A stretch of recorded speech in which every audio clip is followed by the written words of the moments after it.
Hello, Delaney. I wish I were there with you today, especially since you're in California, one of my favorite states. I know you'll enjoy meeting Rich, and we at Gallopade are so excited about you carrying our Carole Marsh mysteries and some other products. Now, Rich said today that he wanted me to tell you just a little bit about how the mysteries came to be, and I believe that he has a treat and autograph. Seemed like one day I autographed a lot of books of the Alamo Ghost, which is just one example of the Carole Marsh mysteries. You know, it is almost impossible in about the 5 minutes I plan to spend in front of you today to tell you what these mysteries have meant to my family and I.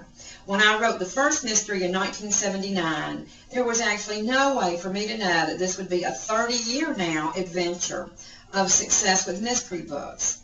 What I do want to tell you is that all the value that you find and the readers and the teachers and the librarians love in the books today was truly put in there at the start. Over the years we've tweaked and we've improved, but I believe that the core reason for their success is that my heart, in my ignorance, because I'd never written a mystery book before, was in the right place to do the right things for kids. Now, back in 1979, a teacher came to me and said, could you please write something that would get kids not to watch TV? Now, today we hear that same thing, only it's TV, and TV's in color today, and video games, and every single thing else, the internet, that keeps kids from reading. And so what worked then seems to work now. And the true secret was that I gathered up my family, and we started going on adventures to real places. I was fortunate enough to live in eastern North Carolina, which is a lovely part of the country, and we would go to historic houses. We went to the little colonial port town where Blackbeard the pirate once lived, and these adventures became the locales for the story. So I decided, since I was picking a real place for each story, really, again, to compete with TV and make the books seem more realistic to children, that it just seemed logical to pick real children to be characters in the books. Now, of course, since I had a boy 7 and a girl 14, just in those golden age of reading years, it would seem likely that I would pick them, and I did. I said, how would you like to be characters in a real live mystery book? And guess what they said? No thanks. But guess what Mom said? Too bad. And they became my first characters along with their friends. And eventually, I guess I got payback, because eventually I got sucked into the books as the character Mimi, and my husband Bob is the character Papa. And of course today in the books we take the mystery girl all around the nation and all around the world on these very educational and fun adventure stories. Now, the secret to the mysteries to me is that the story comes first. We actually, over the years at Gallopade, they're just about worn out now, but I've always kept a picture of a 4th grader taped to the top of my computer. And you know, frankly, I don't care if you like my books or not. Hey, Rich, that goes for you too.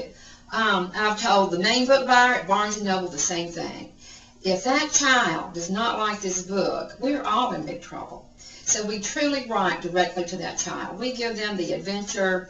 Then I sort of wish, much as I liked Nancy Drew and Hardy Boys and those mysteries from way back when, these are the books that I always really wanted to read, that I wanted to be not just armchair travel and spooky, mysterious adventures, but real kids that I could have for friends, even though I knew they were characters in a book, and also places that I could read about and then go and visit later. Now, let me tell you, teachers love this. And so the books today have the real kids, the real places. They still have this sort of wholesome goodness that I wanted to put in. Unless that sounds hokey, really all I mean is that the kids say yes, ma'am, and no, sir. Because me and Papa wouldn't have it any other way, you know, if they're going to travel with us.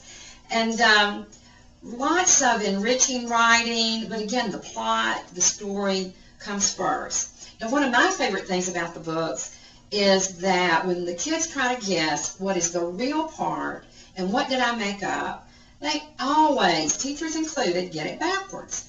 Because the facts are so fascinating. Believe me, we don't have any boring things in these books. The facts are so fascinating that the kids can hardly believe that they're true.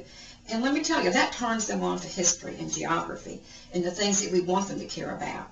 The things that I make up that are wild and crazy and silly. They just know that happened.